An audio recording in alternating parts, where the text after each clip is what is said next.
Okay guys, just open your settings application, then select general tab, then select iPad storage, then you can select any one of your application. In case I'm opening YouTube, then you can see here there is an option for Offload app.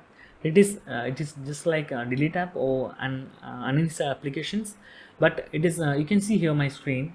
There is YouTube document and data size is 1.7 MB and app size is 270.6 MB.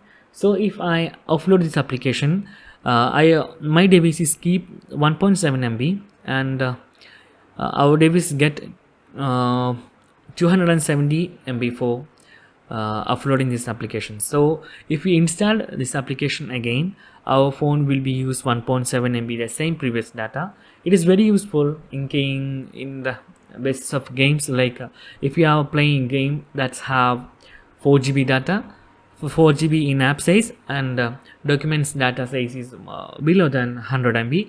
So if you are not playing, if your exams are coming, you can simply offload your application, get 4 GB extra space, and your data will be kept on your devices. And after the complete the exam, you can simply install the application and you get old game data. So it is very useful application. That's guys. But if you are delete the application, select delete or uninstall your application, that will be erase the document data, and if you reinstall, you cannot get the game data. So that's different. Offload application is very useful.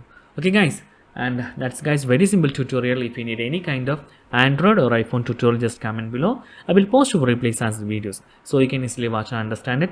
And if you need any kind of other information, just comment below. And if you enjoy this video, you can like, comment, share and subscribe our channel for getting more videos like this. Thank you so much for watching. Have a nice day. Bye bye.